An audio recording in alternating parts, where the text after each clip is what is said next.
Welcome to Nightlight. Step away from the mainstream and gather around as we enlighten the world and our realities and travel this cosmic journey we call life. Join us as we share with you and provide that beacon that can guide us all to a better way. Explore with us as we examine a metaphysical montage of spiritual insights, covering everything from the mundane to the magical, UFOs to unicorns, and everything in between. This is a time of awakening, of sharing and evolving, of spreading our wings and soaring on the cosmic breath of creation.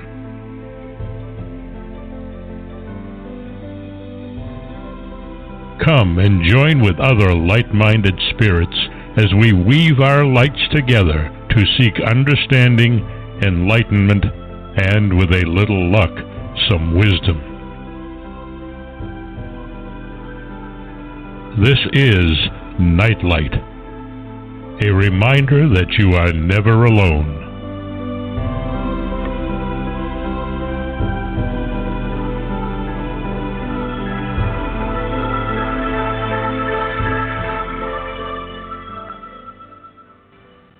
Welcome, everyone, to a Tuesday afternoon edition of Nightlight. Oh, so hot, no time to take a rest. Yeah, ain't room for second best. So that is why we have the best megalithic researcher as our guest today. Maria Wheatley is here, and we're hoping our friend, super special friend, Rob, calls in to discuss the perils of the electric eye or the accuracy of Nostradamus. Anyhow, Maria has been a regular discussing Stonehenge, Avebury, trips to Egypt and Malta, and her books like The Elongated Skulls of Stonehenge. You can learn more about her by going to her website, theaveburyexperience.co.uk.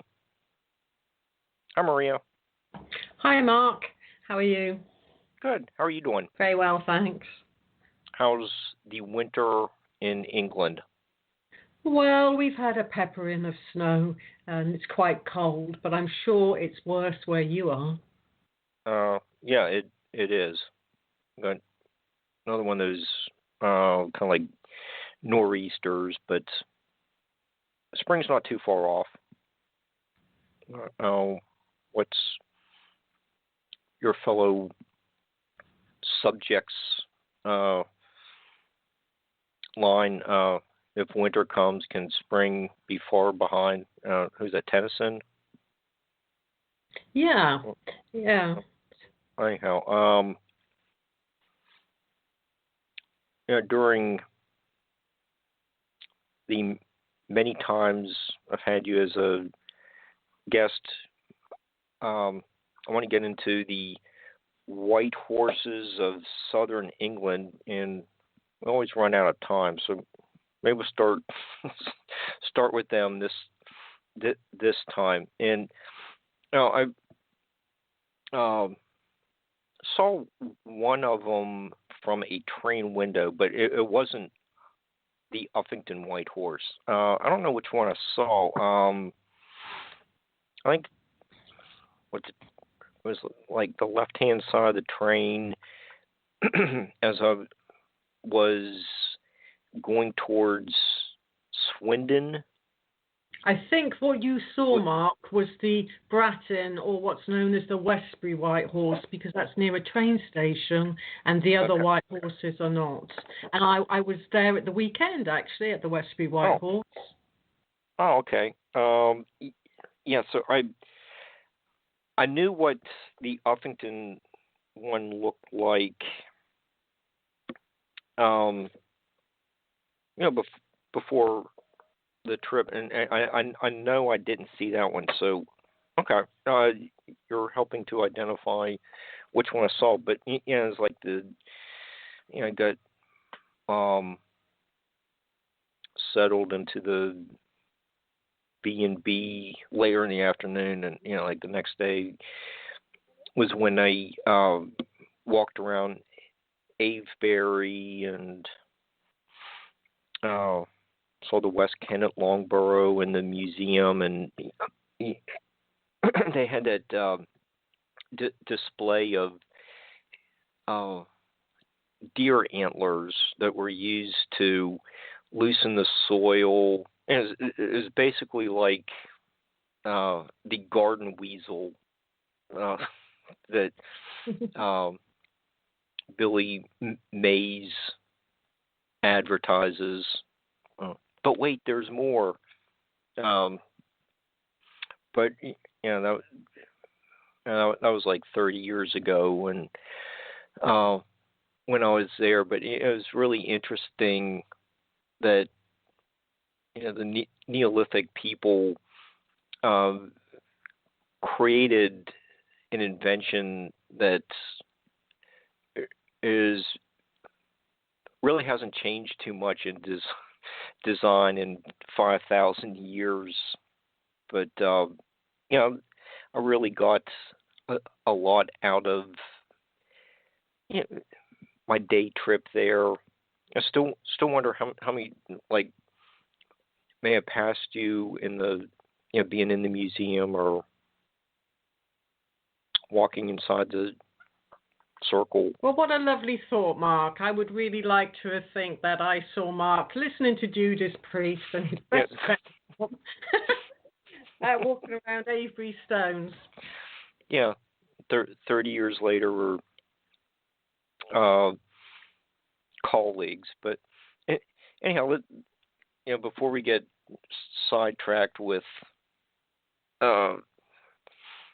discussing Rob and Judas Priest, I might as well get to the white horses. So you do have an interesting pamphlet on white horses.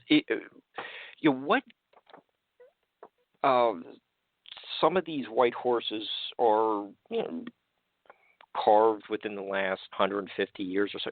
So some of them aren't that old, but I think it actually is a much older carving into the chalk. What cultural significance did these white horses play for, or have for the people who designed them? Well, first of all, we need to think of the Uffington White Horse as being a chalk hill figure. It's 300 and or so feet long. It's 365 feet long, actually, and it really covers quite a hillside, but you can't see it from the ground. The only place that you can see it from is from the air, and it's chalk white, and it's rescored. That means packed with cleaner chalk every 7 years. And it's part of a ceremonial landscape. So you have the White Horse dated to the late Bronze Age or the early Iron Age. And you have above it Uffington Castle, which is a Druid ceremonial centre on top of the hill, which has been dated to about 800 BC. That's the transitional phase from the Bronze Age into the Iron Age. And then further afield by about a mile or so, you have the Wayland Smithy Long Barrow. So it's a huge ceremonial centre. And just in front of the White Horse, you have Dragon Hill. And it's associated, as we're going to in a moment, with very, very powerful and unusual and rare types of earth energy. But the significance of the horse. The significance of the horse is when you start to look at the artifacts of the early Iron Age, the horse features quite strongly, but not as a horse that we think of it. They tend to be stylized and quite unusual in their drawing, like the Uffington White Horse. Its face doesn't look like a horse, it's called stylized. And it represents, to some regard, the goddess, because you have Rhiannon in Celtic mythology that's associated to the White Horse, and you have the Roman Epona, from where the word pony comes from. And it's associated with the moon, the horse with its horseshoe shape. But there is a quite stunning astronomical alignment associated with the White Horse, which is absolutely beautiful to witness today. And that's at the midsummer sunset, the sun kind of shines its red and golden light onto the White Horse, making it a quite myriad of colours. So when we go back to its history, it didn't necessarily look like that according to antiquarian reports. It looked quite feline, quite cat-like. And a lot of people think that today's version of it looks like a dragon and is associated to Dragon Hill. Yeah. Okay, so with Dragon Hill, you have Druid engineering going on, and the later Arthurian legends are mixed into, with Dragon Hill and the nearby Dragon Hill. So it seems like this area is just has a concentration of all kinds of overlapping like ceremonial sites just compacted into a small area, like couple miles or just. They don't seem to be very far from each other. Is that right? No, that's right. It's a legendary landscape that starts in the Neolithic and continues to the Dark Ages, which is the 4th century AD, which is around the time of King Arthur. And King Arthur's father, Uther Pendragon, is associated with Dragon Hill, for example, because he's said to be buried there. And Uffington Castle was one of Uther's favourite places to visit. But you're looking at the Dark Age projecting onto the Iron Age. Those two cultures probably had completely different lifestyles. And when we look at a legendary landscape, you have to think, why are these wonderful monuments there? Why did the ancients be attracted to that landscape in the first place? And when we look through the eyes of master dowsers and we look through the eyes of earth energies, another story of what you can't see begins to unfold. For example, on Dragon Hill, you have a multitude of different energies. You have male and female earth currents that were discovered by an author called Gary Bilcliffe, but you also have two very powerful, not like Sedona, but you still have two very powerful vortex points. One is male and one is female. And retired engineer David Webb came to this wonderful landscape with me, and he tested these areas by putting copper probes down to get either a DC or an AC current coming out of the ground. He focused on the DC current, and it was coming out in a cycle at these vortex points.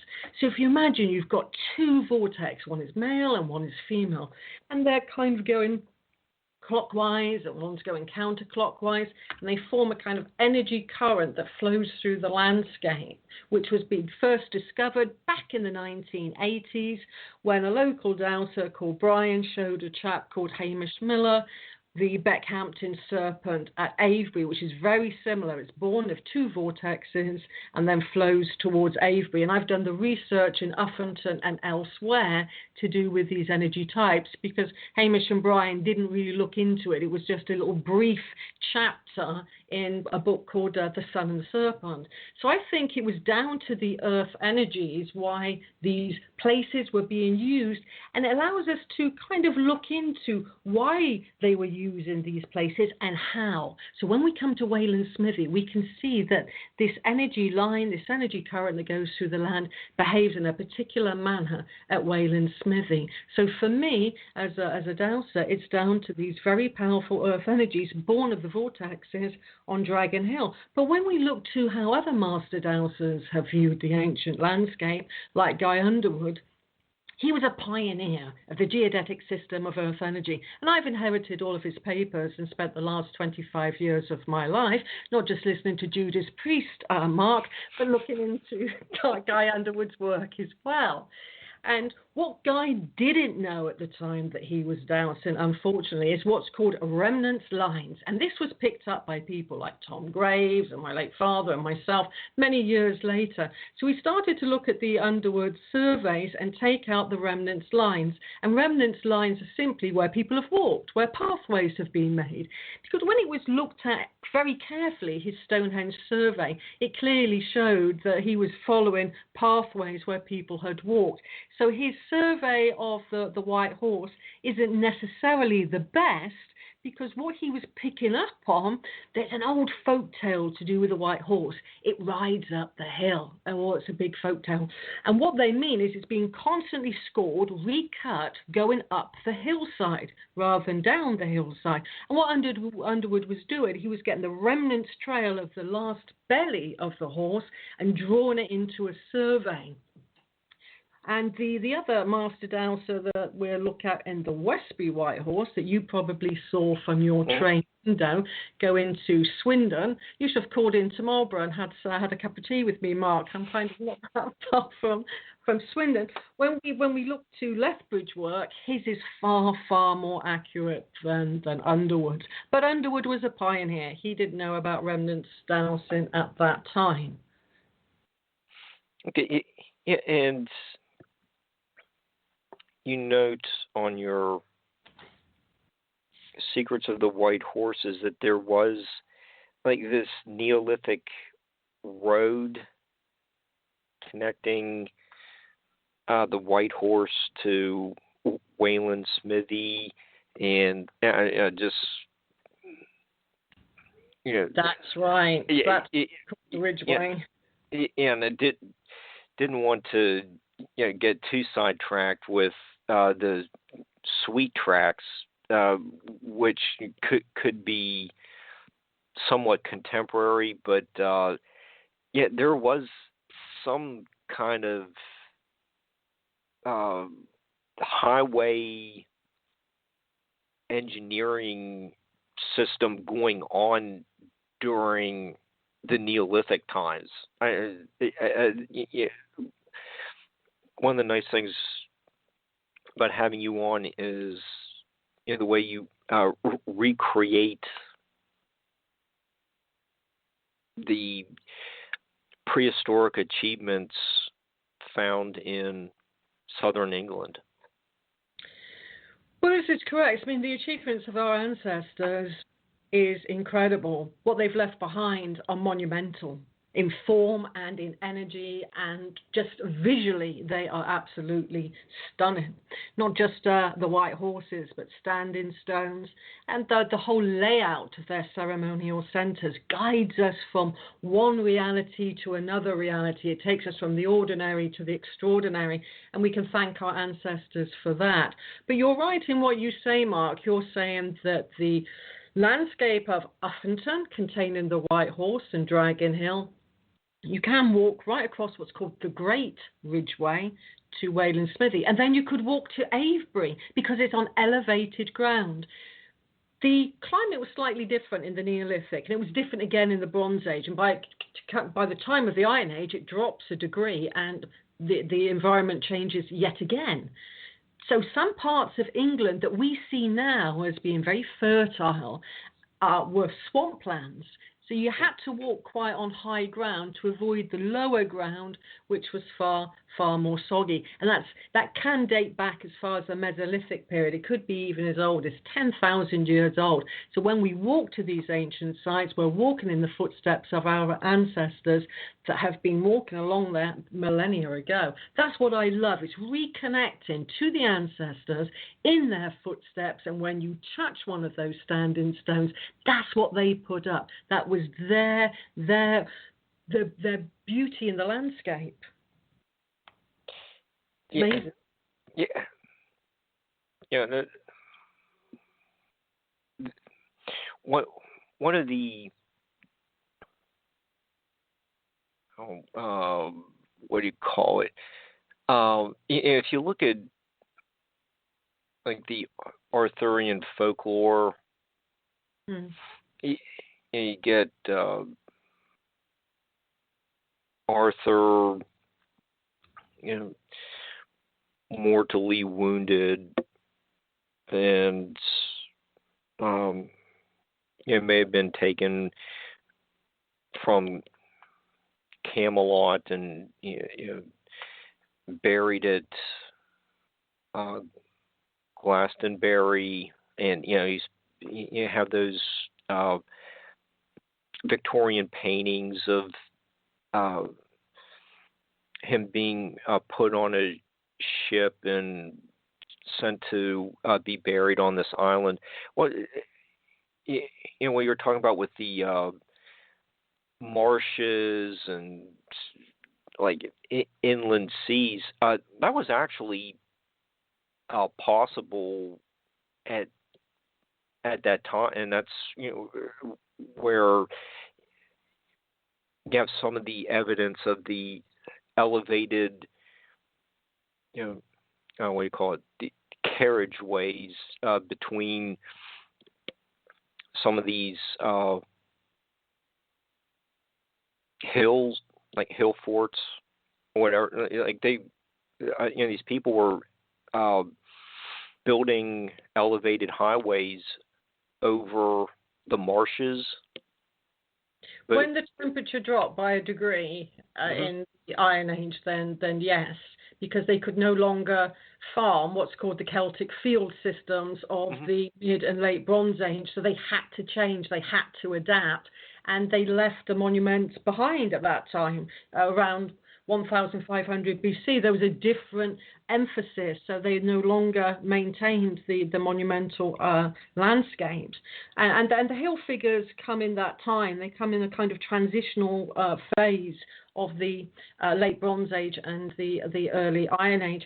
And there were other master dowsers that looked into other hill figures in southern England. And one of the most fascinating accounts has to come by Tom Lethbridge, who looked to Wendlebury Hill Fort. We're talking about the Iron Age, around 800 BC, who built the Wendlebury Hill Fort. And Lethbridge claimed that these people, this culture, built some amazing hill figures that he found through an old-fashioned sounding method where you get a metal bar and bang it on the ground to try and hear the difference between sound, a bit like finding a wooden baton in your plaster wall to hang a picture on, for example. It sounds a little bit different, and that's what he was looking for. And he was at the time an archaeologist of Cambridge, because Wendlebury is not that far from Cambridge, actually, in southern England, and he uncovered and unearthed all of these hill figures. But the establishment, the kind of straight archaeologists, if you will, made a mockery of his work, although he did write a book on it called Og Maog, The Buried Gods, where he describes what he found. And he also went to Westbury area, which is the white horse I mentioned, I think that you probably saw, because there was a very old horse there originally, not the one that you saw. There was one that's long gone. It was around 1772.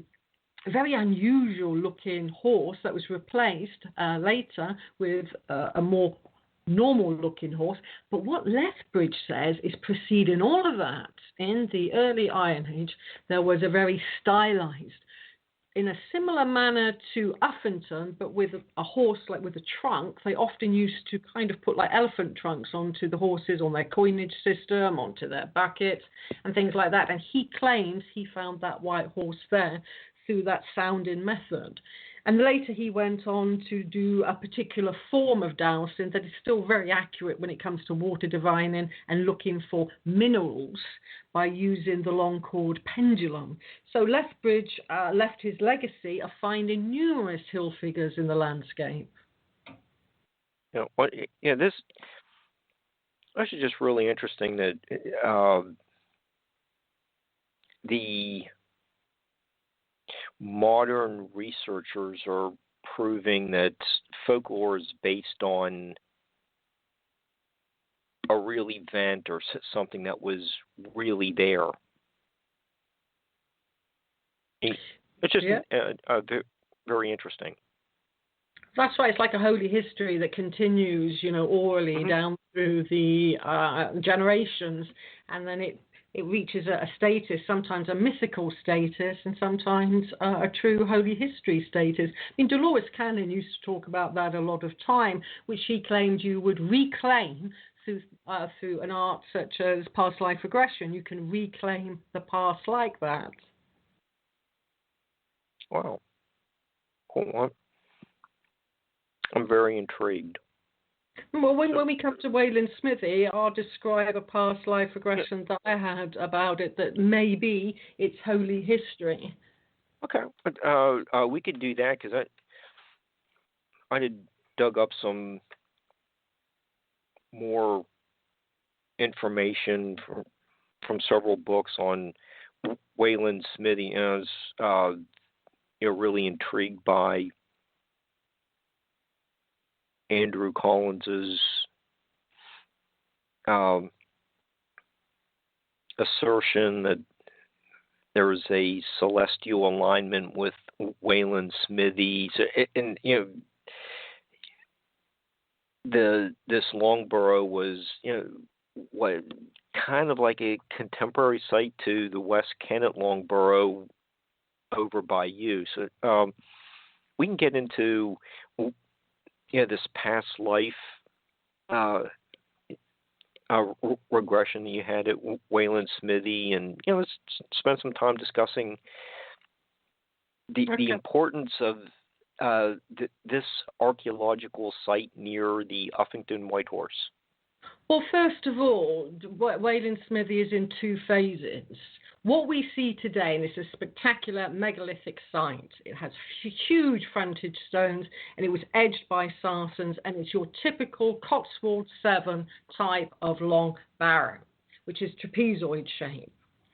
But preceding that, you had another type of barrow, much smaller, that was called Wayland Smithy 1. When Wayland Smithy 2, that's the megalithic structure that is visited today by numerous tourists and beloved by numerous tourists as well, that is much later. When they went to excavate that, like Cyril Fox, he was part of the excavation team there, they didn't really unearth that much because it had been ransacked over the years. But when they dug down towards the center of the barrow, they found up to 13 intact people. And that's a real bingo if you're an archaeologist. And as I've always explained before with the Neolithic people, they had longer skulls than what we have today. So right in the middle of Wayland Smithy 2, you had Wayland Smithy 1, which is much, much older than West Kennet Long Barrow that you're referring to in the Avebury environs. And Wayland Smithy 2 is later than West Kennet Long Barrow. It's one of the kind of youngest long barrows, if you will, with very small inner chambers, but very, very beautiful. And today it's surrounded by beech trees. And when you have a slight breeze in the beech trees, you can almost hear the whole area ringing with the song of the leaves. And if you go right to the far end, you will notice a tree is twisted, just like in Sedona, because you have a mild vortex effect there that is coming in from that energy line I was talking about from Dragon Hill. So that energy current goes from Dragon Hill, it flows beneath the White Horse, and then it flows all the way up to the Uffington Castle, and then courses towards Wayland Smithy, where it does something very unusual, because certain energy currents, not necessarily the energy lines that people like Hamish Miller have discovered over the past 30 years, but if you have different kind of wider currents, they can pulse and they can pulsate. But one of Hamish's currents does pulsate in Glastonbury, and if it pulsates like 7 or 8 times, what a lot of people have likened that to is a place where you can activate your chakra system or cleanse your chakra system or balance yourself, because you can easily find that with a dowsing rod put into search position, that's pointing straight ahead and parallel to the ground, and then you walk from the far end of Wayland Smithy to the front, and you will find that it starts to move around 7 or 8 times. And the crown chakra is represented by the internal chamber beneath. So I think that we can, interact with these energies, and it'll maybe allow us to get better health, get better balance, for example, because the amazing thing about the energy line that links Affinton landscape is it's not male and it's not female separate like other energy currents and energy lines are. This is where the two, it's believed, the male and the female combined as one, like a hermaphrodite line, and they flow throughout the landscape. So it's about balance, it's about energy. And the really sensitive types of people that I've taken all over the world, from authors to people just interested in ancient sites, they feel that at Wayland Smithy something quite magical happens, and it puts them in touch after they've gone through their chakra activation or rebalancing, if you will. It puts them in touch with their soul. It puts them in touch with something very deep inside of them that they find a purpose for and feel that they've been given something by that landscape. So these pulsating lines, I think, are very important because they put us in touch with literally our soul's divine purpose in some regard. So there's that side of it too, and I've taken past life regression experts there like Dolores Cannon. I was her guide for Stonehenge and numerous places in South England actually. So I saw the sites like Glastonbury Abbey through her eyes, through her regression, and I've been doing past life regression now since 1996. Where does time go, Mark? I don't know. And Wayland Smithy was one of the, well, I know Wayland Smithy, obviously, but this woman was describing a site in southern England that I linked to Wayland Smithy. That's where my mind was going in the regression, although she was from Australia, actually. And she was describing that there was a sword forged there, and it's associated with a blacksmith who forged horses there, and if you leave a coin and your horse, it will get shoed the next day. It is a mythology associated with Wayland Smithy, for example. But in the past life regression, she said that there were swords forged there, 3 swords, one of steel, like Excalibur, for the King of England, like an Arthur figure, and there was one of silver forged, and there was one of gold. She didn't know where the silver sword was placed, but she said the golden sword was taken to London, and it was placed in the ground on May Day, which is Beltane. It's a very famous Celtic festival of fertility. It's one of my favourite festivals, definitely. And that was placed at Mayfair in London, is where she got that in the past life regression, which represents the wealth of England with that golden sword.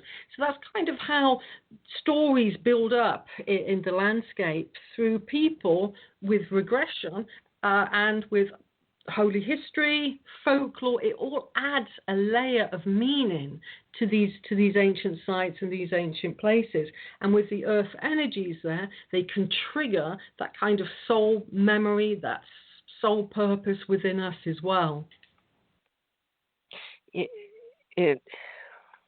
Maria, what you were saying earlier about the twisted tree at one end of Wayland Smithy, it just kind of reminded me of about a year or so ago when we had Lucy Pringle as a guest talking about some of the crop circles and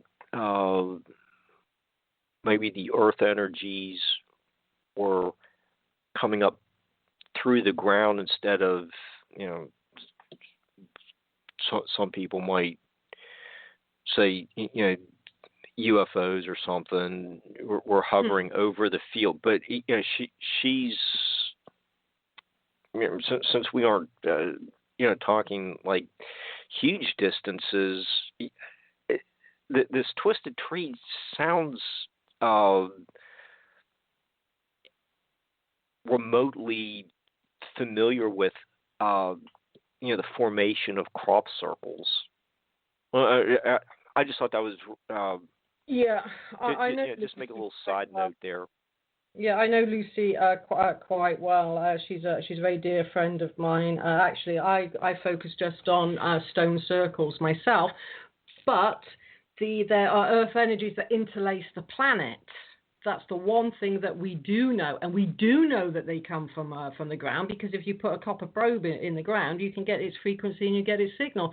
And ever since the 1930s, where probably the best research in dowsing went, because there's not that much serious research done these days on earth energies, as it were, then they looked into weather patterns, how dowsing affected how your dowsing was affected by weather patterns, rather. How far does the energy field from geopathic stress, water lines come up? How are plants affected by earth energy? And you'll find that the tests that were done, for example, by an agricultural scientist in the 70s, on leis and foodstuffs grown on leis, they become quite twisted and quite wilted. So they're not necessarily, for some living organisms, the best place to be above. And it was really, really thoroughly investigated, and all of the time it was coming from the ground. Although there is a debate with grid systems like the Hartmann grid system, could that be coming down from the ionosphere? But most things are coming up from the Earth, because a lot of the time they are associated with geological conditions such as aquifer water, groundwater, very, very deep yin water that's very, very deep within the ground, fault lines, for example. If you just look to the St. Michael lay that courses through Glastonbury Tor, churches toppled in 1275 because that's along a fault line after an earthquake in 1275. So we know that there's geological conditions that influence earth energies and emit earth energies.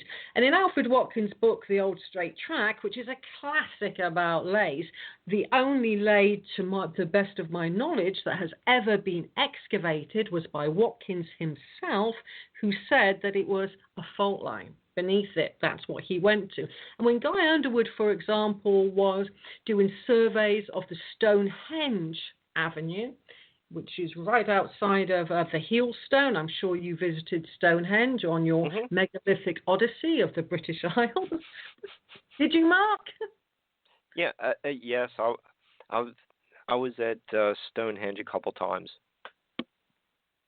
Well, yeah, we're at the Stonehenge Avenue, for example. The one thing that Guy Underwood was very good at divining were fault lines, fissures in the ground. He did a fantastic survey of the sanctuary with the fault lines, and he did all of the fault lines coming down the avenue. And when Mike Parker Pearson, I think he was then with Sheffield University, he's with UCL now, they were excavating that and they found some fault lines down there. So that shows that there are geological conditions that influence and make earth energy patterns that are dowsable.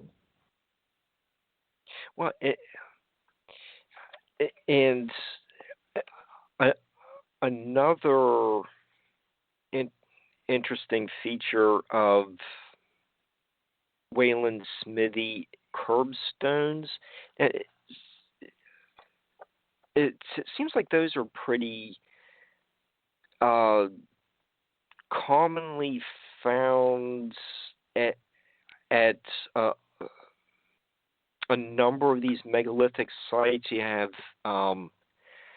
like Newgrange and the Midhow chamber tomb in the Orkney Islands.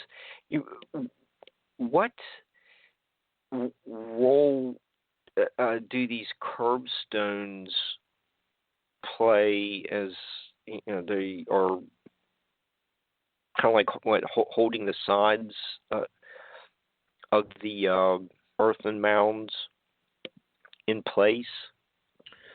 Well, originally, when you had long bowers, and it was very common to curb them, the West Kennet long bower was recorded by an antiquarian called John Aubrey to have curbstones around it, and so was Adam's Grave, which is further south, that had curbstones as well. They're like edging stones because you would have had a slight causeway, then a very deep ditch. They're called flanking ditches either side of a long barrow.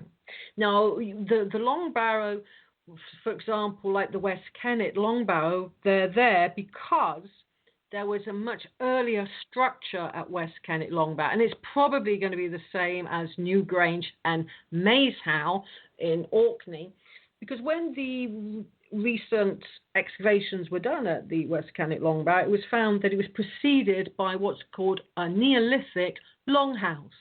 And a Neolithic longhouse is a timber structure that can be very trapezoid in shape, and that was where it's believed people lived in. That's because they find what's called Neolithic Peterborough ware pottery. But in my interpretation of places that have preceded the monumental landscape, I think because it was always seen as sacred, because there is something there, you've only got to go there, you feel different. People feel these energies in the ground and all around them and in themselves as well. So I think they weren't necessarily Neolithic long houses, they were Neolithic long temples. And they were the first building in the landscape, and then it became monumentalized afterwards. And then when we look to the genesis of the long barrow, you have to go to Europe, and then you have what's called the linear band ceramic culture, which built these massive long so-called longhouses, which were there, and then they would use them for burial afterwards. And then we have to question places like West Kennet long barrow, because the archaeologists will always tell you it's about death, death, death. And that's no matter where you go. You could be in the king's chamber in Egypt, for example, and that's about death. But if we look at these places as having different phases, like I mentioned earlier, you had Wayland Smithy Phase 1, Wayland Smithy Phase 2. And if you look to West Kennet long barrow or any long barrow, the first phase, I truly believe, was for ceremonial purposes. And even archaeologists now are trying to kind of fit and weave themselves back into the story by calling them tomb shrines. So when we look at these places, we need to think that they were sacred places, and then finally they were used to place burial deposits in, and then they were sealed up for all time. They were compacted with earth after the burial deposits were placed in, and in the style of, some Herculean task, massive blocking stones were put in the front, and that's what you see at West Kennet long barrow, although Richard Atkinson and Stuart Piggott cemented the blocking stone in to make a false facade outside of the front. So for me, a long barrow has many different phases, and it was used for different things in different times. Wow. Okay, so in a little bit, not everything during the Neolithic time period was gloom and doom. Like you're saying, death. There was So that's what the archaeologists would interpret it for, not the people themselves. The people saw things more as a celebration of life. I don't want to jump too far ahead of ourselves, but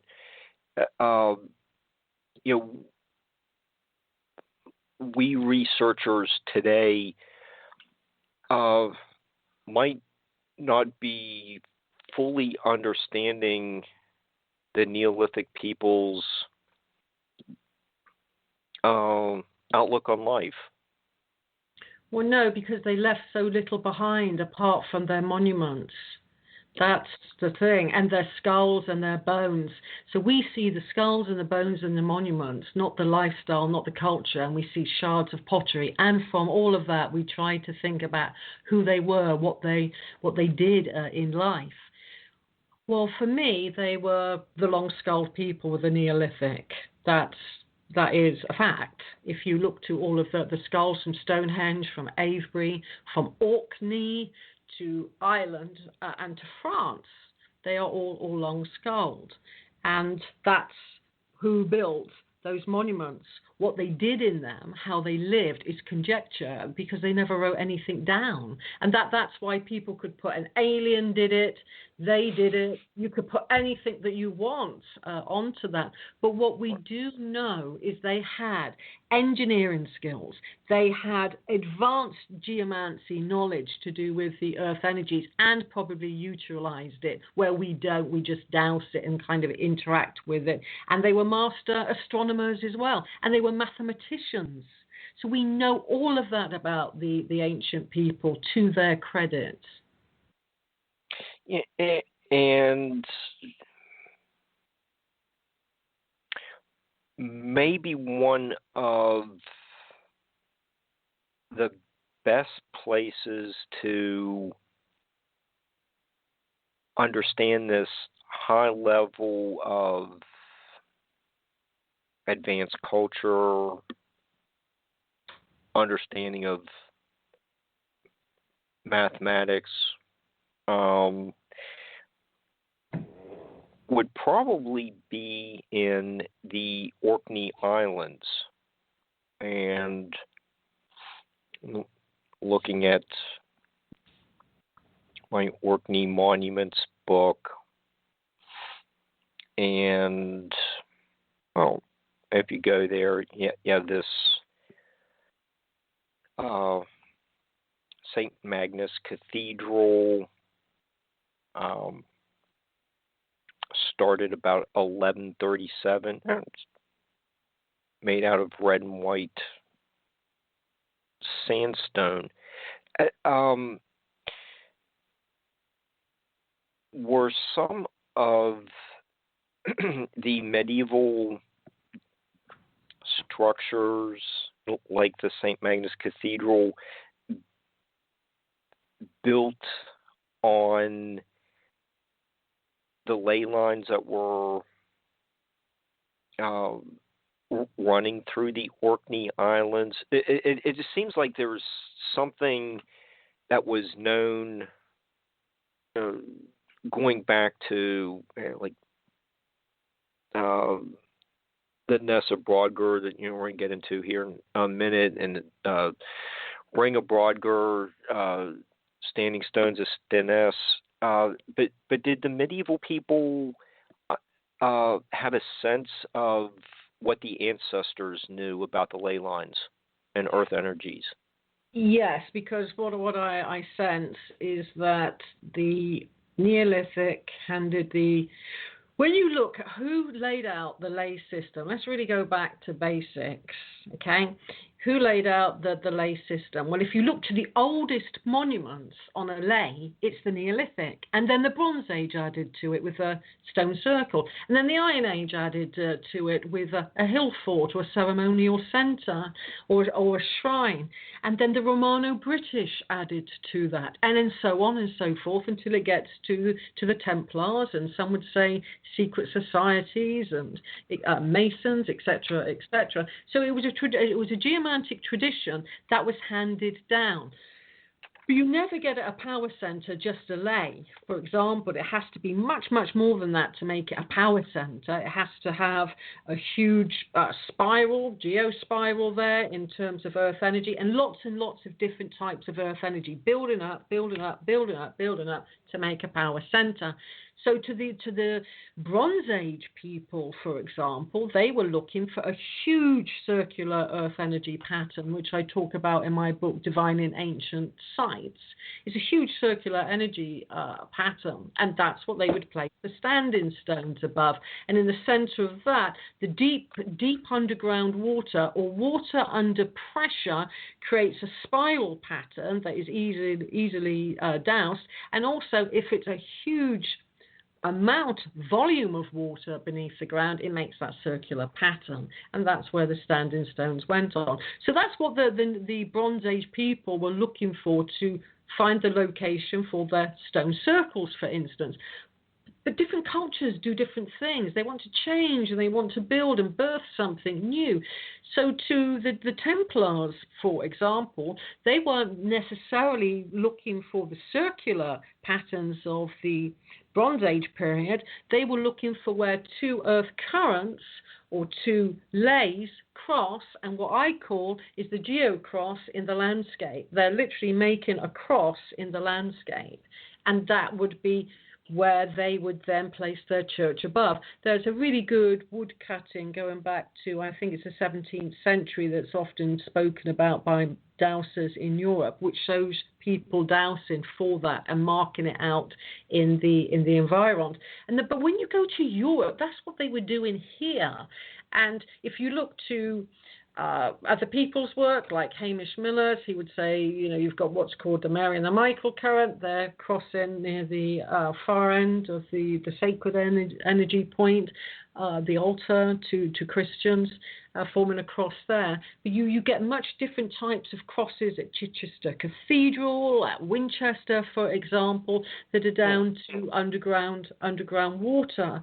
So I think it's different cultures do different things. And then when you go to, I've dowsed with Master Dowsers of Italy, for example, and they have, again, another different design canon going on there with what they want is a triad of energy lines, because the Trinity is important to them. So I think it's where you are in the world. And a lot of the Italian master dowsers think the Vatican is a place where numerous lays go into, which incidentally, according to the British Druid order, say that it's called Vat Hill because you have a second grade of Druids. The first grade is Bard, then you get an Ovate or a Vat, and then you get the Druid. That's the three phases of becoming a Druid. And the Vats are the healers and the prophets and the diviners. So I'd be classed as like a Vat in that Druid system. And that was their hill, the Vatican. It was for the Vates, and it was where they would talk about their prophecies until the Christians came along and took over, in effect. Okay.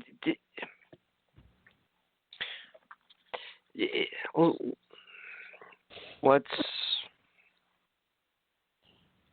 maybe look at, just say the St. Magnus Cathedrals starting about 1137. Is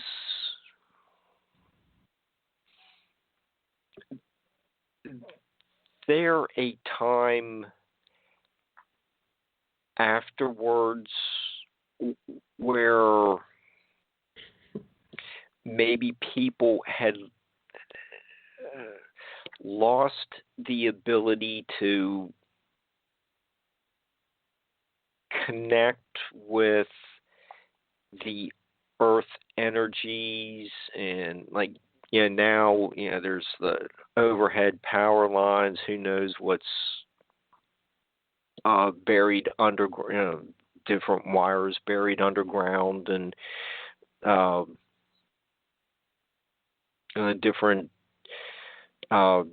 frequencies sent out through the computer and telephones and all that, satellites, the electric eye, and all these other gadgets that surround us.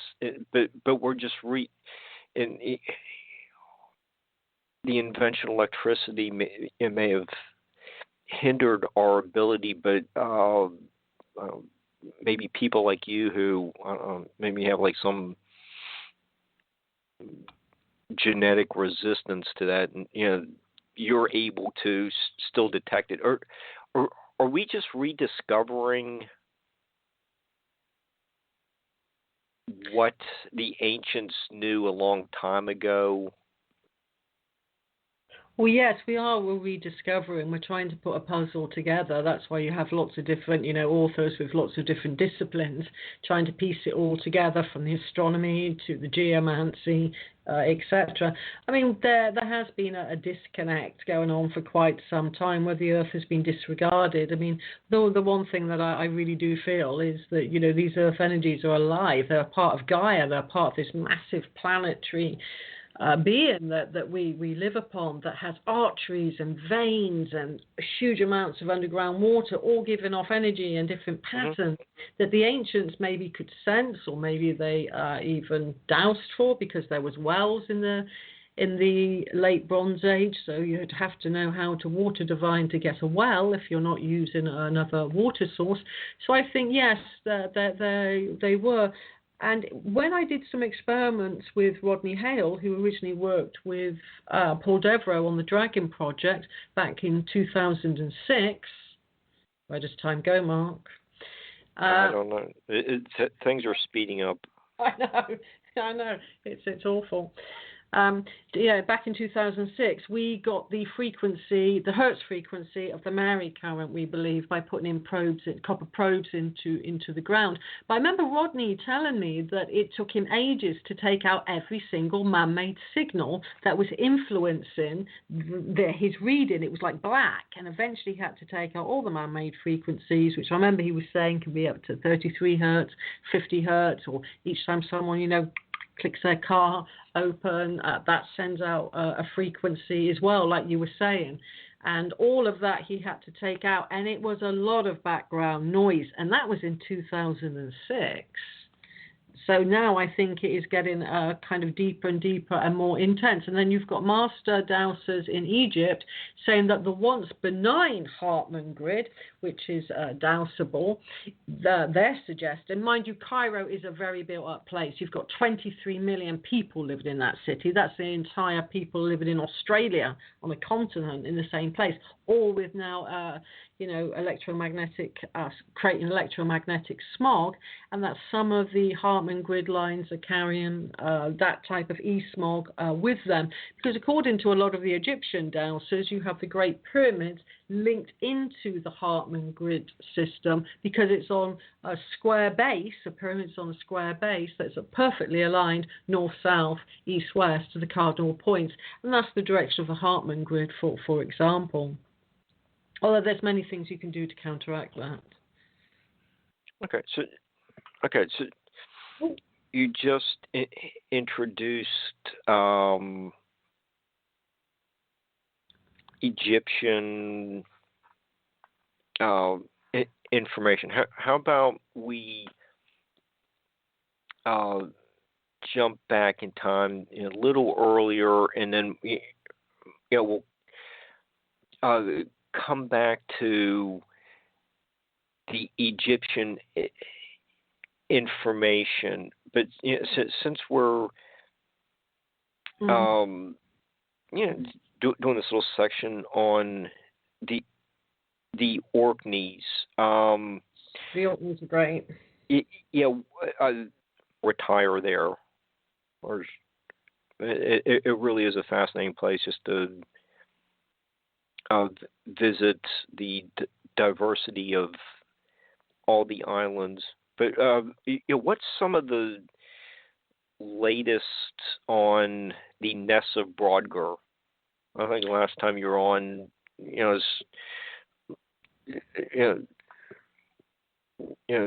mentioning that when I was there, walked from the Ring of Brodgar to Standing Stones of Steness. I walked right over the Ness of Brodgar. It hadn't been discovered yet, and this place seems like it was the Vatican of the Neolithic world. And no one had any idea it was halfway between both monumental stone circles. So what has been coming out of the Ness of Brodgar dig in the last several months since you were a guest with us? Okay, well, just to put it into context, you've got the Ring of Brodgar, which is huge. It's the third largest stone circle in the British Isles. It's wonderful. Today you have about 27 or so standing stones left, still very large and imposing. And they originally had up to 60, it's believed. So it would have been quite a tight-knitted, perfect, almost a perfect circle standing there, really dominating the landscape because it was so huge. It has a diameter of around 341 feet across. That's how large it is. Whereas the stones of Stennes, they're about 104, 105 feet across, so it's much, much smaller. And it's an ellipse. It's more ovid in shape. So you've got different shapes going on in Orkney as well. And then you have in the distance, just beyond the stones of Stennes, the huge Maes Howe. And it, as you know, Mark, it's spectacular when you go into it. And it is aligned. It has a long passageway, and every setting sun at midwinter, a bit like Stonehenge is aligned to the setting midwinter sun, its last rays would cast all the way through and illuminate the far end of the chamber. So they're the main temples in that area, and you can see them from one another, can't you? They're all intervisible in that landscape. And the one thing that's really fascinated me about the Ring of Bodgar as well, it doesn't have a henge, it doesn't have a bank, but it did have a ditch. And that ditch went all the way down to the solid sandstone. And I think that would have buckled up a few antlers, if indeed they were using antlers to hack into the sandstone, if indeed that was the case. And in between that, you had the Ness of Bodgar, which were indoor temple spaces built out of stone.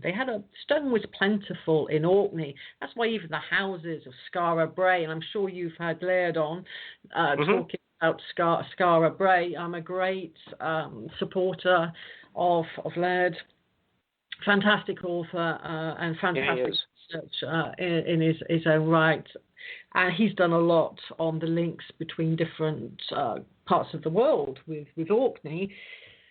But when we have a look at the stone circles there, and we have a look at their outside temples, stone circles take you outside. They take you outside into nature to have a look at sight lines. There's water, lochs close to the Ring of Bodgar. And then in between on the Ness of Bodgar were constructs all of indoor temples. Some of them had halves, like the stones of Stennes had a half. And it's believed there's been quite a few little paint pots that were found in one dig at least, which suggests that they had pigment in them, like ochre. And ochre comes in various different shades. You have the beautiful red ochre, for example. Then you have a very vibrant gold, and then you have a brown colour as well. And we were importing and exchanging from places like France, going way back to the Bronze Age, and even probably before to the Neolithic. I think we're probably being traded in different types of minerals as well, because you have a black mineral that comes from France that is really good. It was used in cave paintings, for instance. And I think that was being imported. So I think you have a very colourful world when you look to the Orkneys. And you have woad as well that was used by ancient cultures, which is a blue shade. So when we see things today as being kind of dull and colourless and almost lifeless. But I think inside of those temple spaces, they were very, very vibrant with colour and with maybe drawings of symbols, because in a dig recently down in Dorset, for example, they found that there was carvings of spirals, of chevron patterns, of concentric circles that were cut into chalk, for example. And they, incidentally, are all the different shapes that represent underground yin and yang water. And one's universal. The chevron pattern represents water wherever you are in the world. You could be an Egyptian temple of Edfu, and you see the chevron pattern going round representing water.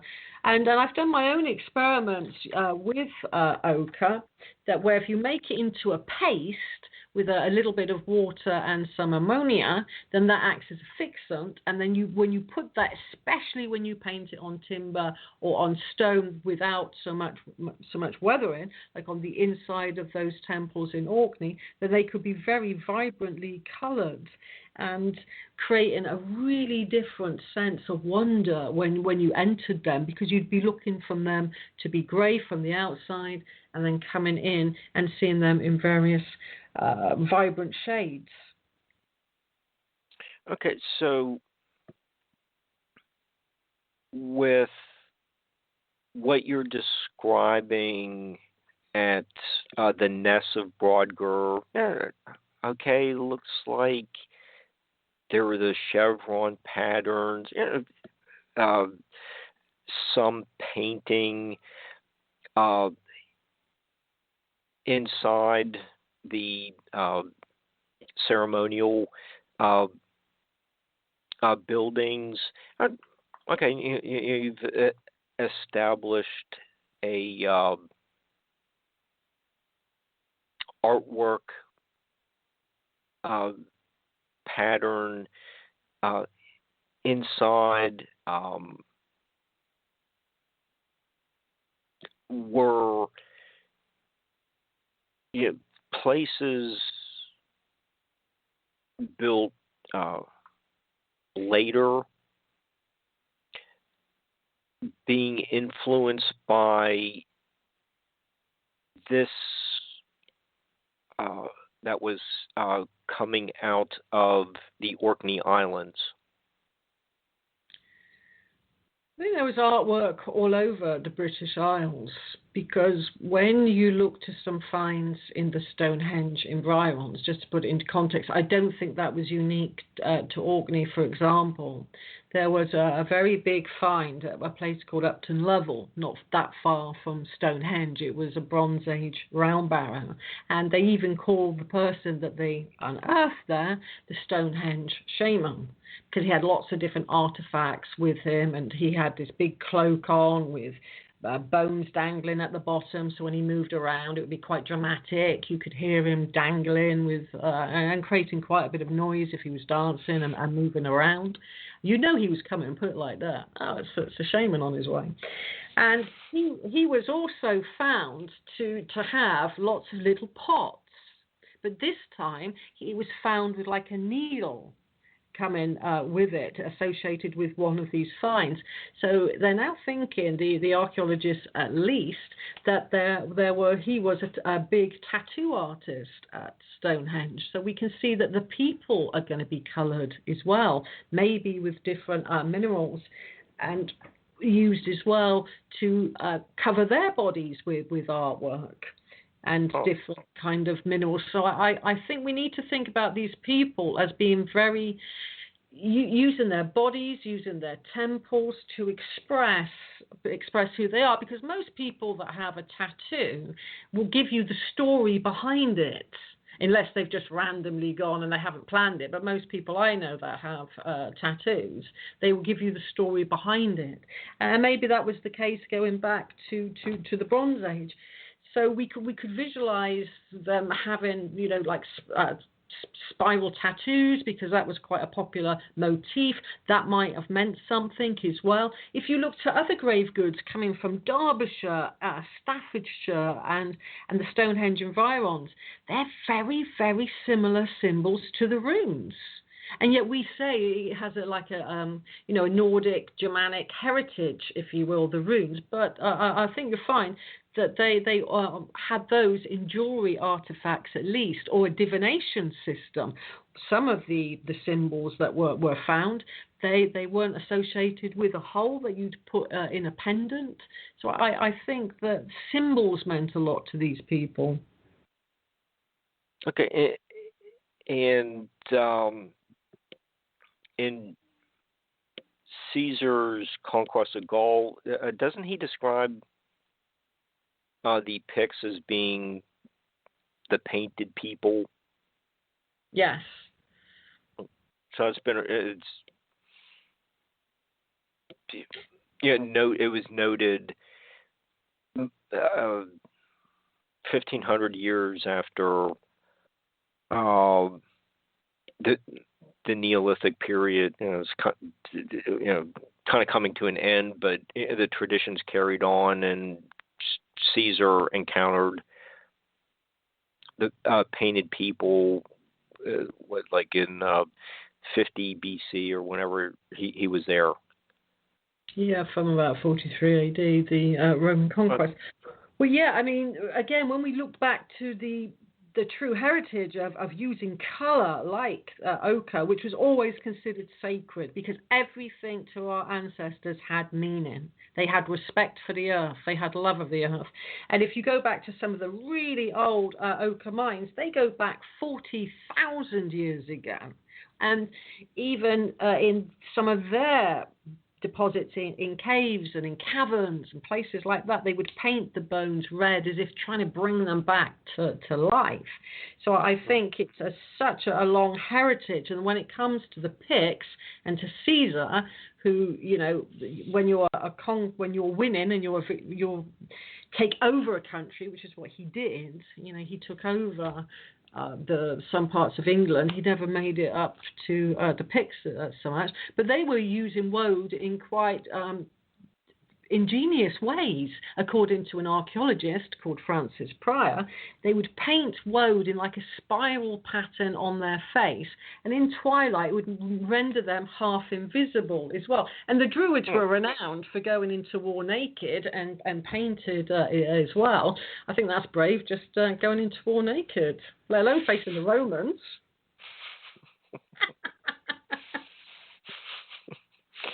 Okay. Well, since this is an afternoon show, we'll have to keep it clean for the younger listeners. But you are also working on some research about some of the stones at Stonehenge may have been painted as well. Well, yeah, because when you look around the Stonehenge landscape, ochre is plentiful. You only have to walk around Avebury and you find it all of the time. You especially find the golden variety that is around, as well as the red ochre. So that's plentiful. And when you come to the timber versions that are associated with the Stonehenge environs, you've got the circles at Durrington Walls, you've got Woodhenge. They're timber monuments, and that goes especially well when you paint them with ochre. And one of my experiments painting timber with ochre, I put it out in 2009 for 2 months, and this is without ammonia, without a fixer put into the paste. And even after, it was Storm Eric, I think, in 2019, the paint stayed on really, really well. So I think you'd only have to touch up timber monuments, every sort of like 6 or 7 months, or maybe it was for an event, like the Moon's Botanic Cycle or the Solstice or Beltane. And when it comes to the standing stones themselves, you have very colourful stones at Stonehenge. You have the blue stones, you have the altar stone, which was olive green and flexed in garnet, very, very stunning, very, very beautiful, and also little flexes of mica in that stone. You see it as being weathered today with the highly polished blue stones, for example, going around the outside. But the sarcens themselves that were smoothed off to make them in a lozenge shape, they could have been painted with ochre for certain important ceremonies. And the people themselves, that's what I'm saying, I think it was the people themselves could have been painted, and they were using the canvas of the sarsen gravestones at Stonehenge to put their symbols of meaning upon them. So we see Stonehenge, 4.5, using Orthodox dating at least, 4,500 years of weathering that has gone by. So any trace would have been gone. And nowadays you have a lot of lichen. And also what you've got at Stonehenge, which was later than the heyday of 2500 BC, you do have axe carvings, and you have dagger carvings there. And on the inside of one stone, you have a headless person as well. And on one of the great trilithons, you have what's called a rectangular marking in the stone that, according to Aubrey Burl, I know that you're an avid reader of Aubrey Burl, it says represents the goddess, because that was what they put into long barrows and cairns and court tombs in France. But I think it could have been something else. It may not have represented a goddess symbol, or it could have. And they could have been etched round as well, emphasized with ochre for particular ceremonial purposes at particular times of the year, but especially the timber temples. And if you look at the reconstructions of causewayed enclosures, which are called rondels in Europe, for example, you will find that they are putting in ochre and they're painting them up a little bit. And like I said earlier, they were trading a lot of minerals around the world, the known world of the Neolithic, from France, amber from pigment rather from France, and amber from Estonia and places like that. So there was a lot of trade going on, and we are the main mistake I think people make about ancient sites is we see it through our own eyes of what we see today, and so much is missing. I think your description with the blue, green, gray colors at Stonehenge, and then some of the sparkly flashes that the congregation would have when the light strikes the flakes of mica at the right angle. I'm sure it was a very colorful experience, and with all of the other with all the research going on in the Stonehenge area, LIDAR and ground penetrating radar is showing us there was another monument, just a mile to the southwest of Stonehenge.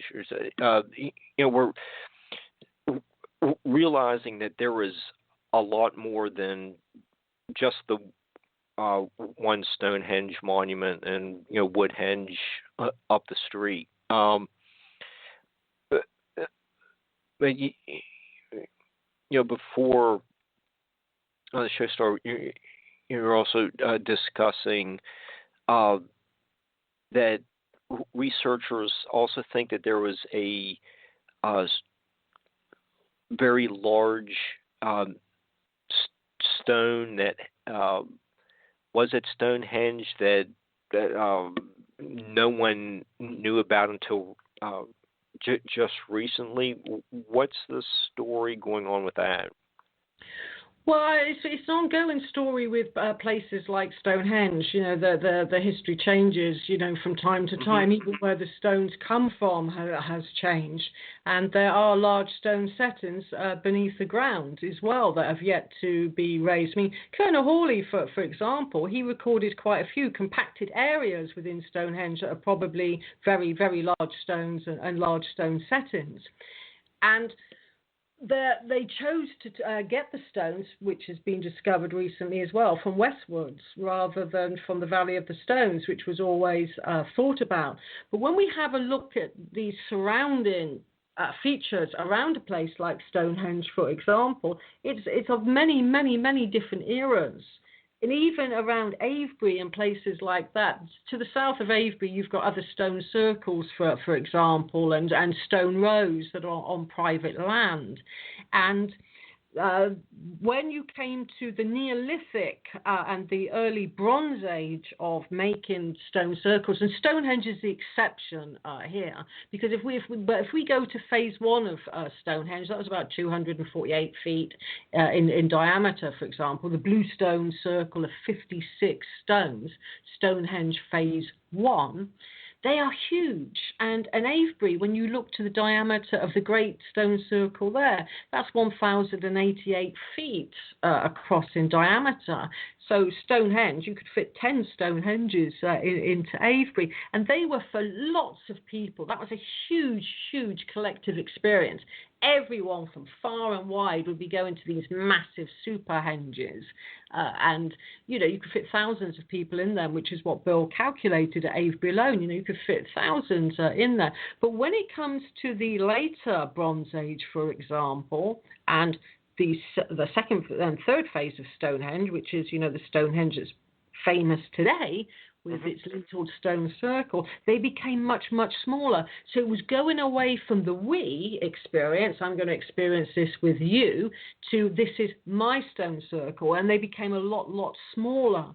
And that has been noticed by archaeologists certainly in the Wessex region alone. And at that same time, where the emphasis was becoming egotistical, this is mine, this is for my family unit, for example, because there's some very, very small ones just about 7 miles from Avebury, tucked into little combes in the Pewsey Vale, for instance. The land was being divided up then as well, and it was a case of saying this isn't ours. Like in the Neolithic, it was a collective experience. This is ours, and all the land was being divided up, and you started to have farmsteads that were in big palisade enclosures with big ditches, saying this is my land. So I think the change in ceremonial landscape is layer after layer after layer, with era after era. And the sad thing is, I really think if we went back to the Neolithic period, where it was collective, even the experience of burial deposits were collective in the Neolithic, for example, because lots of people went into the chambered tombs of West Kennet Longbarrow, Wayland Smithy, phase 1 and phase 2. It was collective. When it came to the Bronze Age, with the Beaker people that immigrated into the landscape, rather, it became again an egotistical culture where it was one burial was for the one round barrow had one burial in, but you get secondary ones later, but put into the side of the mound. But it was predominantly for one person, and then towards the later time period of the Wessex burials, you would have gold goods placed in them as well, representing a wealth. Wealth was coming to mean a lot, and they traded a lot in amber and in gold and in bronze. That was their money. And later on, their money became cattle and it became corn, for example. So they had lots of different currencies in different eras. But I do think we could learn a lot about living together from the Neolithic. Okay. With what you were just mentioning about trade of minerals and cattle, which brings the appearance of a hierarchical society,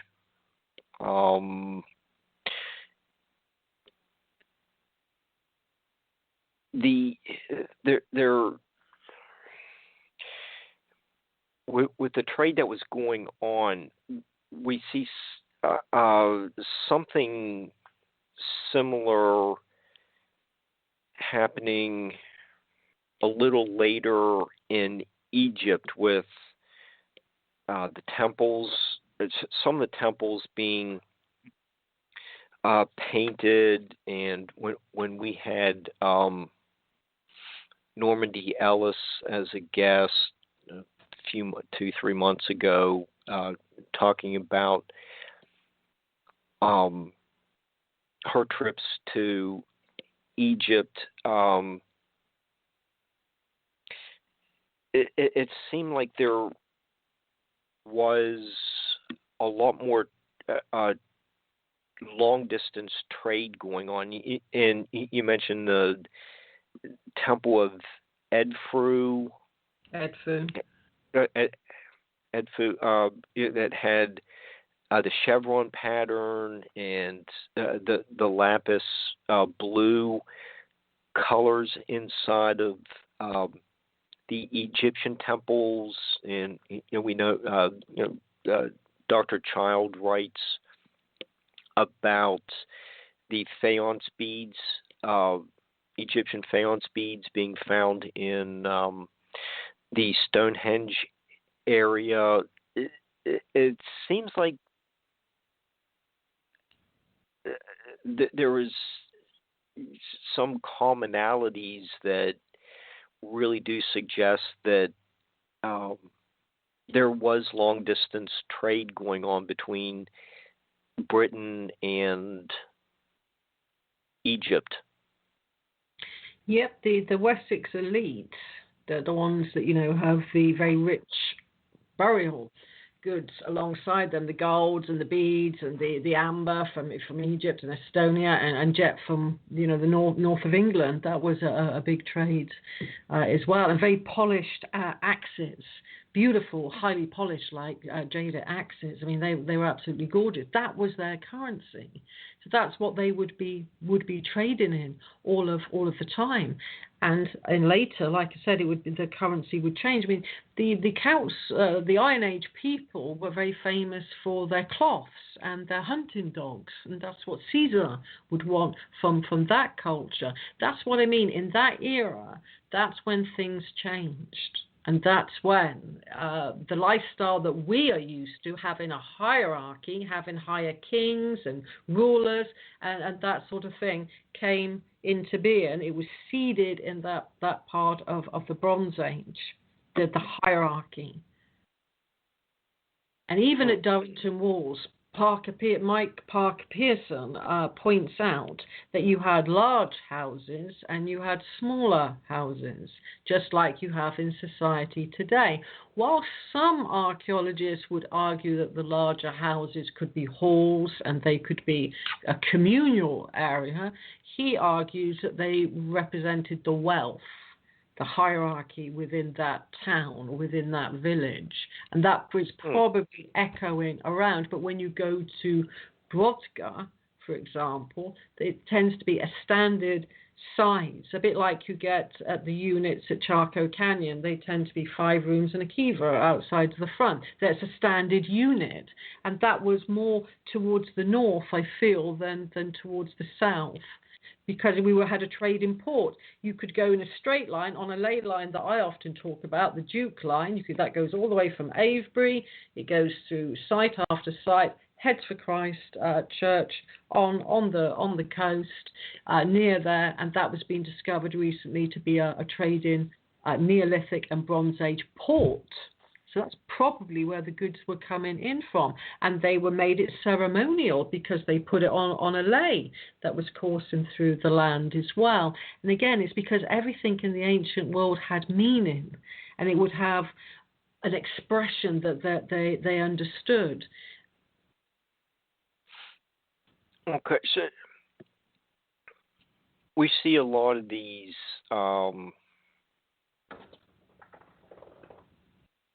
changes, what maybe cultural changes happening about 2000 BC. Might be correct me if I'm wrong, but closer to 4000 BC at places like Carrowkeel in Ireland.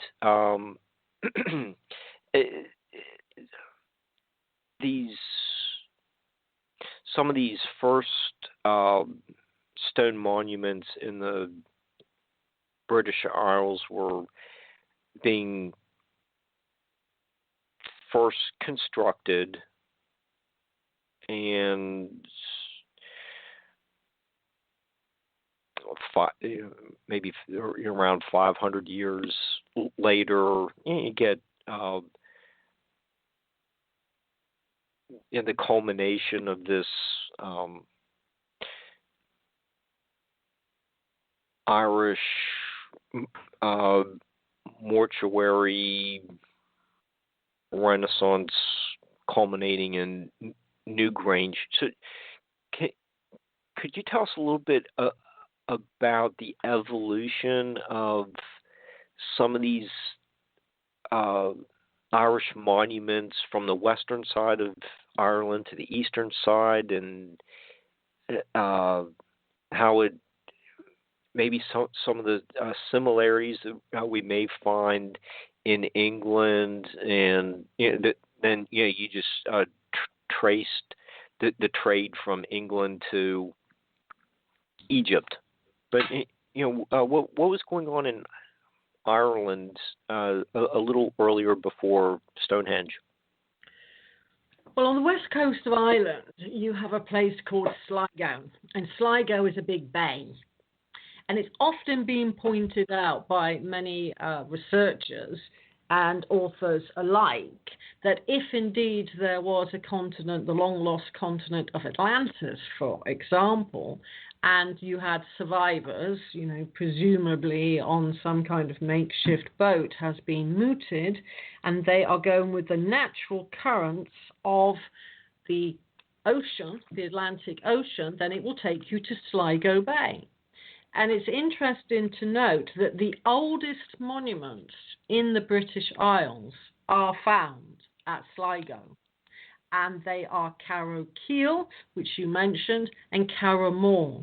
And Carrowkeel is spectacular. It's on a mountain, and it's dramatic. And on top of that mountain, which is like a large hill, they call them mountains in Ireland, but if you imagine a very large, rugged hill, strewn in quartz. Everywhere you go, you see quartz. And they got the quartz out of the ground and made these quartz cairns, and they placed all of the quartz on top. So they gleamed for miles. You can see these cairns from miles and miles away. And on the inside, they are white quartz boxes, smooth to the touch. And one at Carrowkeel has a light box above it, long before Newgrange. It has a light box above it, and every year when the setting sun sets at the summer solstice, then that red ray shines all the way through and hits the white quartz box.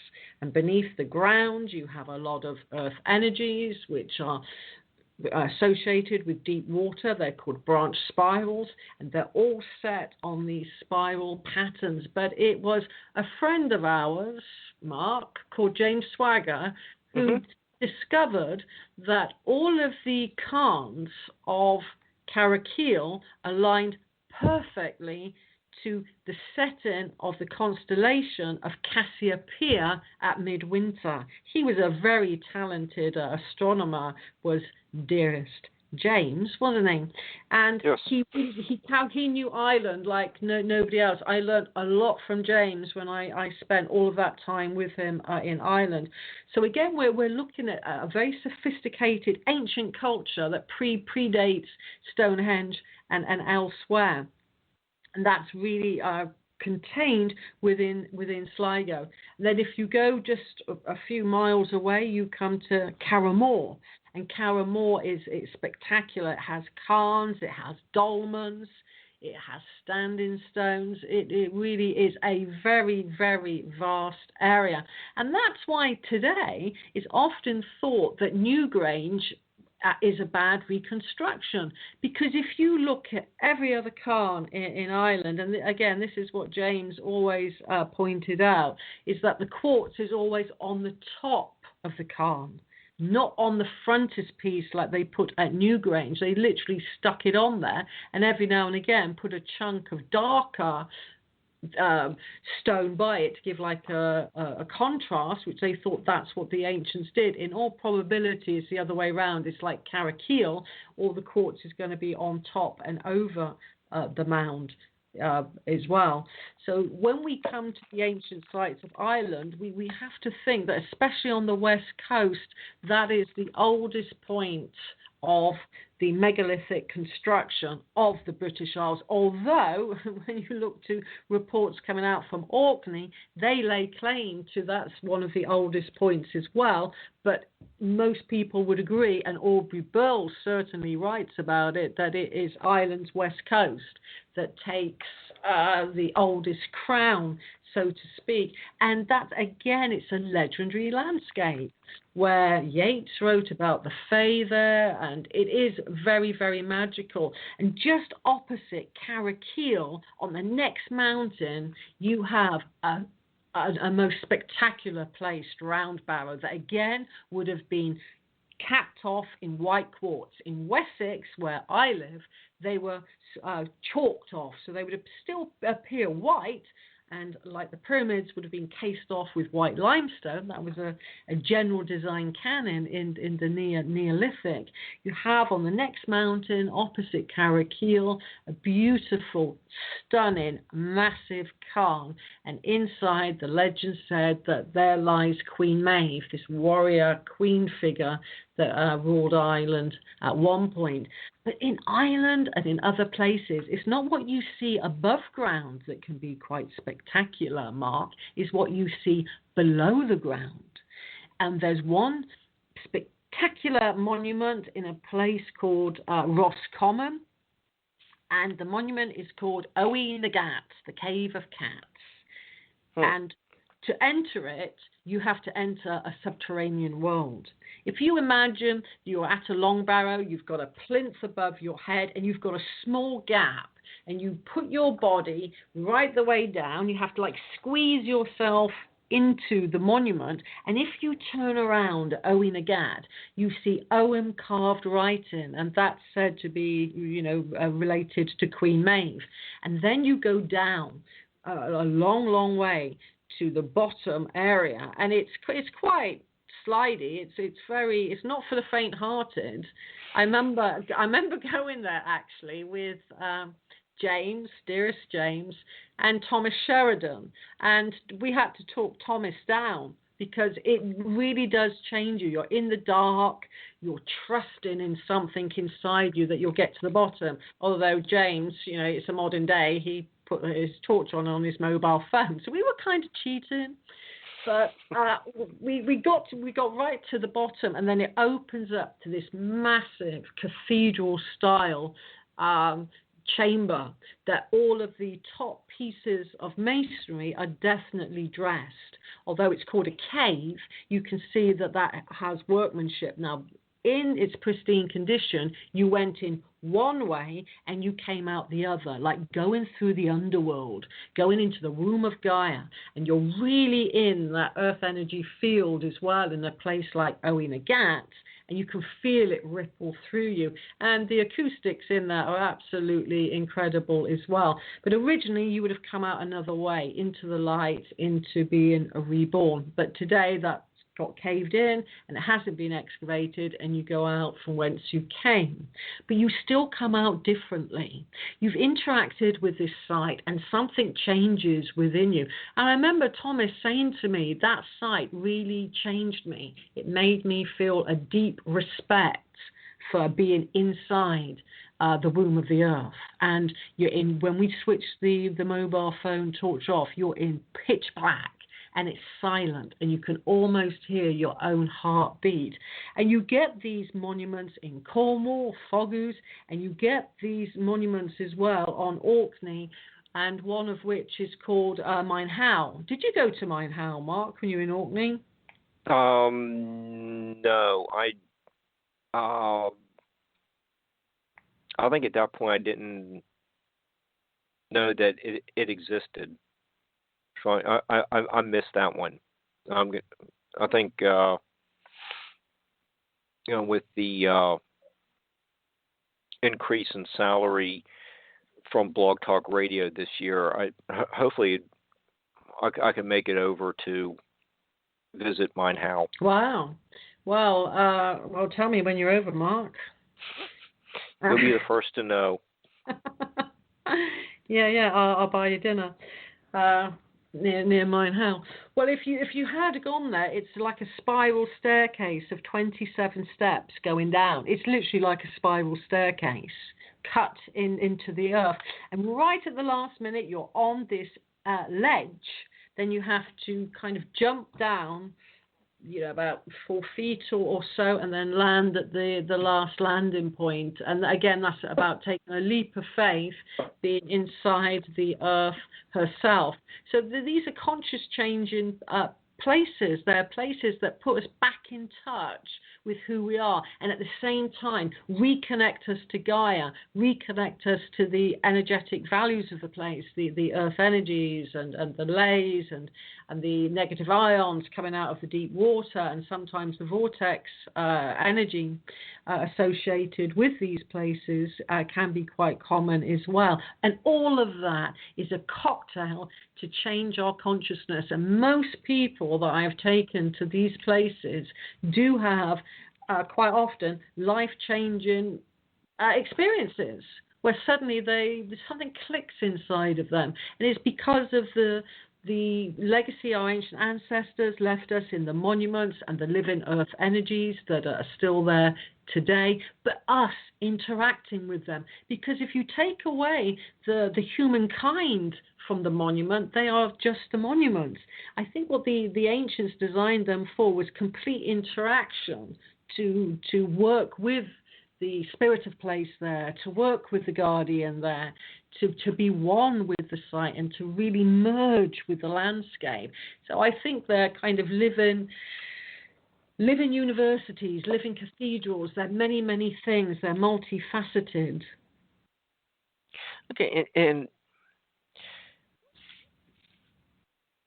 we have maybe about 15 minutes left, but since you were just discussing the frogus and throughout the show, you've mentioned the water under these ceremonial sites and the ley lines. If the proposed tunnel were to be built near Stonehenge, would the digging impact the water or the ley lines? It seems like many people are very much opposed to the building of the tunnel. What would be changed in the Stonehenge area if this were to be done? When the English, because I shan't drag the Scots or the Welsh into this, when the English went to Hong Kong, they decided they were going to build a village, and they were going to call that village Happy Valley. But the Chinese geomants and the Feng Shui masters there said, no, you can't do that. You will amplitate the energy, the dragon lines. You can't do that. It will bring misfortune to this land. And of course they said no, because the English thought they knew it all, and they built in Happy Valley. Within a few years there was insect infestation there, and today it's not a pleasant place. You have a lot of substance abuse, and that type of energy is there because you have taken something sacred and you have amplified it and you have soiled it. So when you then put that analogy to the Stonehenge environs, and you're going to say you're going to put a tunnel in, you're going to build this, you're going to build that, you're just endangering the site itself. And I think it's more about control of English heritage of a whole landscape anyway, because if you take out those track lines, not the track lines, the tracks rather, they just happen to be on what's called track lines in the geodetic system of Earth energy, living energies set those tracks, then, you know, you can't access Stonehenge unless you walk from Woodhenge down. That's the only way. If you don't go through the Disneyland visitor centre and getting on the bus, etc., then it's very difficult. So, and if they're saying, oh, it cuts the noise down, well, you've got the Royal Artillery, bang, bang, bang, boom, boom, boom, on their war games nearby. So it's not about the peace and quiet at all. So for me, I think the tunnel is more about I'm going to control the landscape. And who knows what rescue archaeology is going to be done there. Who knows that, you know, whether that's going to do any damage to the sensitive veins of Earth energy and the deep waters there and all of that to boot with building near there. And I think it's a sad fact that it's being pushed through without listening to the alternative community, which have voiced their opinion actually with the Stonehenge Alliance. But sometimes I feel that the decision has been made beforehand anyway. So it's still in limbo. Well, apparently it's going to be given the green light, and it's going to be landscaped. I mean, they've already taken the first road, which linked from the A303 to Devizes. That road got taken out because the Heelstone used to be by the edge of a road, and now that's grassed over. And they'll be doing the same. They'll be presumably landscaping where the A303 is today. And they're saying that will speed up the traffic and things like that. But at the end of the day, I feel that we shouldn't be tampering with the landscape because of what happened in places, live in history, like at Happy Valley, where nobody was ever happy. Okay. It's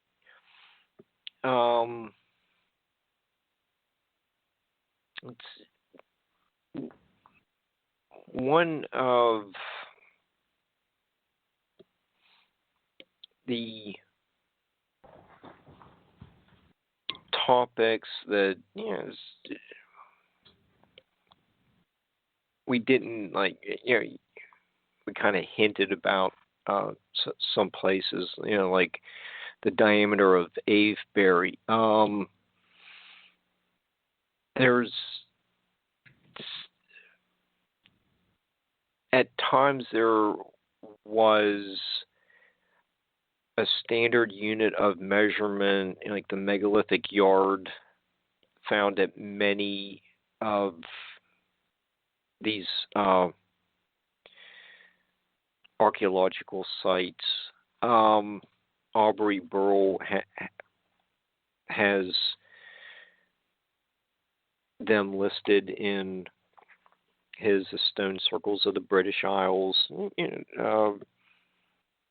Seems like there's a pattern, like you said you could fit 10 Stonehenges inside of Avebury. Maybe there's some other ones that you can fit 5 Stonehenges. It seems like there, aside from using colors and the chevron patterns, there was a standard unit of measurements utilized at these places. Is that still holding true today? Well, I think when you look at how many surveys that Alexander Thom completed, and it was over 600, all of which he said was, down to the megalithic yard, of I think it's 2.72 feet. It's 2.72 or 2.62. I think it's 2.72. And the survey after survey after survey showed that was, being implied and worked with the ancient people. And also he looked at different shapes to do with a standard design canon of stone circles. Some were sort of like ovid and an egg shape. So he really did look very deeply into the nature of the megalithic yard. You have other, Aubrey Burl, for example, argues that it wasn't a standard measurement of 2.72 feet, that the megalithic yard of Tom. When you go to places like Cumbria, Burl would argue that there was the Cumbrian equivalent of the megalithic yard, and Mike Parker Pearson in his book on Stonehenge says there's a different unit used at Stonehenge, but they didn't survey 600 sites. They're looking at a few sites and saying it could have been that. So if I was a gambling person, my money would definitely be on Alexander Thom, because he was so thorough in his observations and in his measurements and in his surveys, which cannot be beaten today and are still used. And if there's any survey that I ever work with for one of my books, like on Woodhenge, etc., it is Alexander Thom who I turn to time and time again. He is accurate. Well, interesting. And speaking of books, you have a number of books available. You're hoping to get a book on the painting out soon. How can people obtain copies of your fascinating publications? Well, they can go to either one of my websites. I've got two websites. I teach Dowson and other subjects at esotericcollege.com. That has a shop. You can go straight to the shop there and find out about courses and about workshops on Dowson. Like I say, many other subjects besides, and readings that I do. Or you can go to the Avebury Experience.co.uk, and there's a shop there, and you can have a look at the publications there. And in my forthcoming book, I'll be looking very deeply into the long-skulled people and their culture, and also earth energies very, very differently, because I've been working with a mathematician, and we're looking into the mathematical side of earth energies as well, into their harmonics and things like that, and how you can actually interact with those as well at ancient sites. So we've been looking through very different eyes than it's been done before, because I think it's been kind of stuck in a little bit of a little pigeonhole. And what I've done with working with a couple of people is we've taken it out of that pigeonhole, hopefully, and we're expressing it in a different way, but more importantly, showing you how you can work with these energies at ancient sites today. And that hopefully will be out within the next 3 to 6 months. So that's quite exciting. As well, I talk about very unusual burials at ancient sites, which really kind of equates to what Lloyd Pye found, like his star child. He found a skull and said it could have been, it could have been an alien, it could have been a disabled person. Without going into details of DNA, who can say? But I found some very unusual burials like that. So I think there's lots going on in the Stonehenge and Avebury environs that are yet to be, understood fully. And also I look into earth energies and agriculture as well, and have moved on John Burke's work to about sort of a modern day, and we're looking at how the earth energies can affect seed germination and growth, and how the ancients laid out their field systems in different eras and seem to have got equally as good quota.